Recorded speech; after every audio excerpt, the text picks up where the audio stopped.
Sosok Mario Balotelli yang penuh teka-teki. Dan ini satu upaya untuk memahaminya sekali lagi. Pada Mei tahun 2025, dengan gaya santai, nyaris tanpa seremoni, Mario Balotelli baru-baru ini mengumumkan akhir perjalanannya di Eropa. Dengan penuh senyum lewat wawancara di Belfi, program bincang-bincang yang populer di kanal televisi nasional Italia. Selengkapnya mari kita bahas ulasan berikut ini.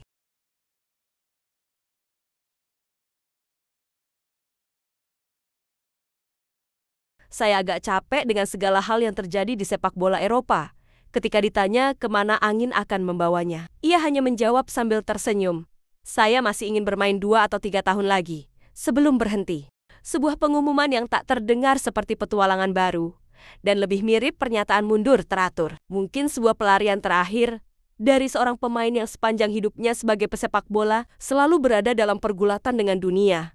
Dan yang lebih berat lagi dengan setan-setan dalam dirinya. Mario Balotelli kini mendekati usia 35, pernah dianggap sebagai salah satu sosok paling memikat dalam kancah sepak bola dunia.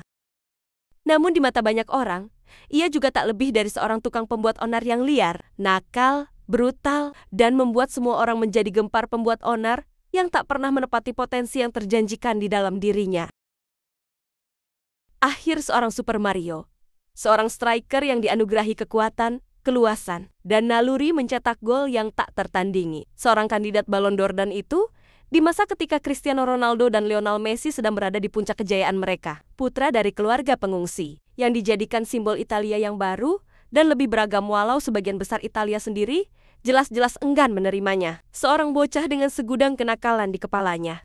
Mario Balotelli lahir pada 12 Agustus tahun 1990, di Palermo. Saat itu ia adalah penyerang muda andalan Manchester City dan tim nasional Italia, momok para pelatih dan mimpi buruk lini belakang Jerman, pencipta meme sepak bola global pertama, dan suara lantang yang tak kenal lelah melawan rasisme di dunia yang terus melukainya. Keputusan sulit pun diambilnya, menutup karirnya di Eropa setelah gagal di kampung halamannya bersama Genoa, di mana ia tak mampu mencetak 1 gol pun dalam 6 laga musim 2024/25. Balotelli menyebut Patrick Vieira, sang pelatih, sebagai biang kegagalannya di Genoa. Sontak sebuah pertanyaan yang selalu menghantui karier Balotelli kembali muncul ke permukaan. Sebenarnya siapa Balotelli? Seseorang yang menjadi simbol melawan rasisme dan pada saat yang sama melempar dart ke arah pemain muda karena iseng. Putra dari imigran Afrika yang menjadi pahlawan Italia namun dihina dengan suara-suara kasar oleh sesama warga negaranya sendiri. Di semifinal Euro 2012 di Warsawa, Italia menghadapi Jerman. Tim yang digadang-gadang sebagai unggulan tak terkalahkan dan dominan, diperkuat generasi emas yang 2 tahun kemudian menjadi juara dunia. Sementara itu, Italia masih mengandalkan Gianluigi Buffon yang seakan tak pernah menua dan Andrea Pirlo sang maestro. Dan Balotelli si liar yang tak terduga, baru berusia 21 tahun. Malam itu, di Warsawa, Balotelli menunjukkan penampilan yang efisien, brutal, tapi murni indah. Namun apa yang terjadi setelah gol itu lebih menggemparkan dari performanya sendiri.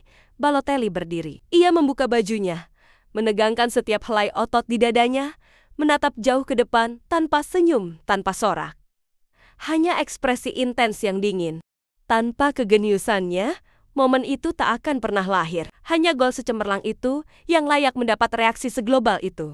Itu adalah puncak karier Mario Balotelli. Tapi siapapun yang mencapai puncak pada usia 21 harus bekerja sangat keras agar tak terjebak di masa depan. Balotelli tidak pernah siap untuk itu. Balotelli beberapa kali bersih tegang fisik di sesi latihan, termasuk dengan sang mentor Roberto Mancini, yang mengasuhnya sejak di Inter Milan hingga ke Man City, dan akhirnya menyerah juga. Pada akhirnya, yang tersisa hanya sosok seorang pria yang sebetulnya bisa menjadi apa saja, namun tak pernah sampai ke titik yang seharusnya bisa ia capai dengan bakat sebesar itu. Kini, ia bersiap hijrah ke Amerika.